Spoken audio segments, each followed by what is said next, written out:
المدرج اليوناني كوم الدكة كان عبارة عن تل كبير من التراب، والتراب ده اتجمع نتيجة حفر ترعة المحمودية أيام محمد علي. وفي أوائل الستينات صدر قرار بإزالة الأتربة عن المكان لبناء مبنى حكومي. وهم بيبنوا ظهرت أجزاء من المسرح الروماني، توقفوا عن العمل نهائيا وبلغوا مصلحة الآثار، واستعانت مصلحة الآثار بالبعثة البولندية اللي كانت شغالة في المكان قريب للبحث عن مقبرة الإسكندر. العالم كله اتكلم عن مصر، وحصل نشاط كبير جدا في الحركة السياحية، جدال الكثير من الناس وإيه هي ماهيته الأثرية. المسرح في الفترة دي كان بياخد شكل نص دايرة، لكن المسرح الروماني لقوه بياخد شكل حدود حصان، وكمان بينقسم المبنى لجدارين متداخلين، جدار خارجي اللي بيتخذ شكل حدود الحصان وهو مبني من الحجر الجيري والطوب، وقطره حوالي 33 متر من الداخل، بيتخلله 27 عمود من الحجر الجيري كبير الحجم. وكمان بيتخلل الجدار ده مدخلان على محور واحد، أحدهما جهة الجنوب، وفي الجنوب بنلاقي باب داخلي بيؤدي إلى أحد الحجرات اللي كانت ملحقة بالمبنى. المدرج اليوناني ويعتبر من أهم الآثار اللي اكتشفت مش بس في اسكندرية، في مصر عامة، لأن ده المدرج الوحيد الموجود في مصر. عدد المدرجات 13 صفا، لكن العدد الأصلي ليها 16 صف.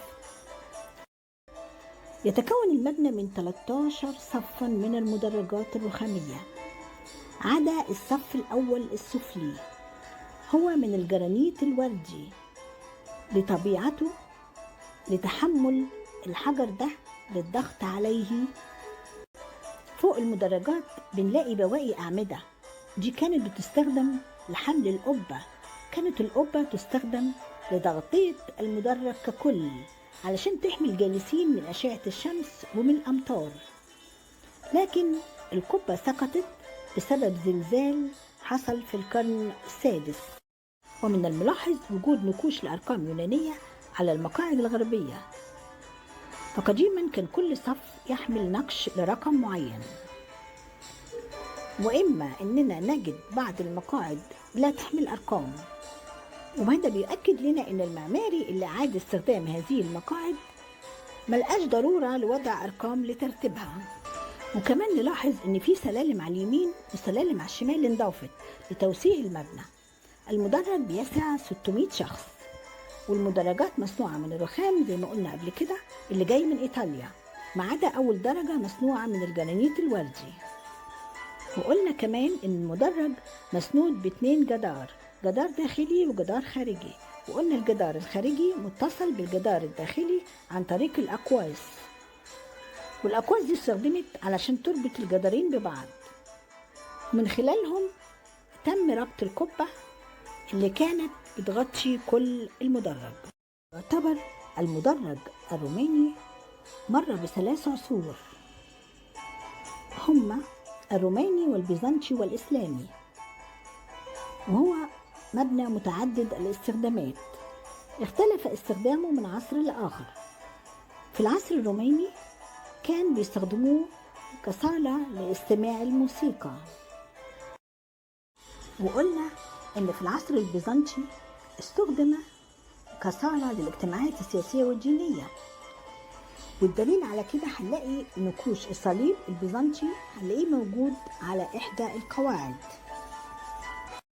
وفي العصر الإسلامي اتهجرت اسكندرية وأصبحت عاصمة مصر هي الفسطاط في القاهرة،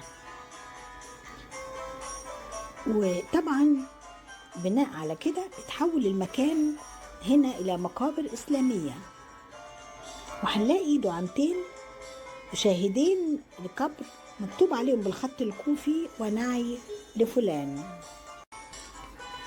ونجد هناك أقدم شارع في الإسكندرية هو شارع البروتشيكو أو شارع المسرح، وكان الصف اللي فيه الأعمدة كان عليه خشب جملوني علشان بيحمي المرة اللي ماشيين في الشارع، ويعتبر هو أقدم شارع في الإسكندرية.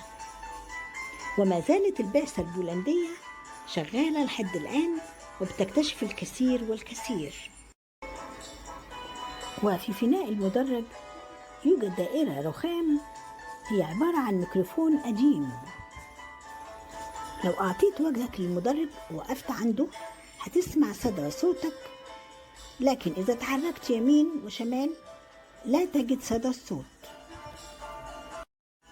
في الحائط الخارجي هنلاقي إن هم استخدموا فيه نوعين من الطوب، هنلاحظ فيه خط أحمر كده من الطوب الأحمر فاصل بين الطوب، علشان في حالة لو حصل زلزال إن لو في شق ماشي في نوع معين من الطوب هيقف.